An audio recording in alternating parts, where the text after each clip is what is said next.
ભરૂચમાં ભગવાન જગન્નાથની રથયાત્રા માટે આયોજકો સહિત જિલ્લા પોલીસ દ્વારા પણ વિશેષ સુરક્ષા વ્યવસ્થાને અંતિમ ઓપ આપવામાં આવ્યો છે।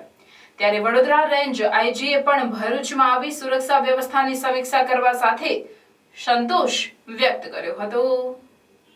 ભરૂચ શહેરના ફુરજા વિસ્તારમાં આવેલ પૌરાણિક જગન્નાથ મંદિરથી ભોંય સમાજ ઉપરાંત ઓડિયા સમાજ અને ઇસ્કોન દ્વારા રથયાત્રાનું આયોજન કરવામાં આવ્યું છે, જે માટેની તમામ તૈયારીઓ આયોજકો દ્વારા કરવામાં આવી છે। તો જિલ્લા પોલીસ દ્વારા પણ વિશેષ સુરક્ષા વ્યવસ્થાને અંતિમ ઓપ આપવામાં આવ્યો છે, જેની સમીક્ષા તેમજ રૂટ ડોમિનેશન સહિતની વિગતો મેળવવા વડોદરા રેન્જ આઈજી સંદીપસિંઘે ભરૂચની મુલાકાત લીધી હતી। એસપી સહિત જિલ્લા પોલીસના અધિકારીઓ સાથે બેઠક કરી માહિતી મેળવી હતી। તેઓએ 2 ડીવાયએસપી અને 9 પીઆઈ સહિત એક એસઆરપીની ટુકડી મળી કુલ 1000થી વધુ સુરક્ષા કર્મીઓ બંદોબસ્તમાં તૈનાત રહેશે તેમ જણાવી સુરક્ષા વ્યવસ્થા અંગે સંતોષ વ્યક્ત કર્યો હતો।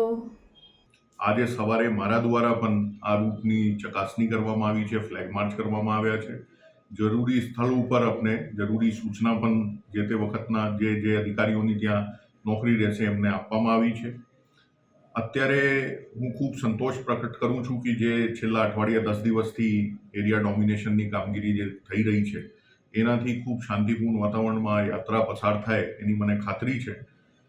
ઓવરઓલ આપણે જોઈએ તો ભરૂચ જિલ્લામાં 6 યાત્રા નીકળવાની છે। એ તમામની આપણે તૈયારી કરી લીધી છે।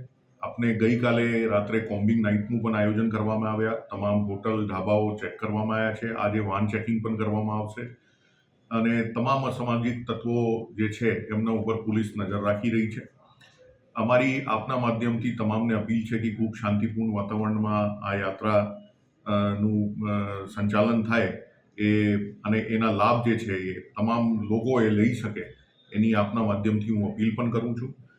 આપણે ટોટલ જે બંદોબસ્ત છે આ જોઈએ તો આપણે લગભગ 1000થી ઉપર પોલીસ અને હોમગાર્ડ જીઆરડીના ડિપ્લોયમેન્ટ કરવામાં આવ્યા છે। એ ઉપરાંત ડીજી ઓફિસ તરફથી અમને એસઆરપીની કંપની પણ ફાળવવામાં આવી છે, જેના પણ અમે ઉપયોગ આમાં કરવાના છીએ।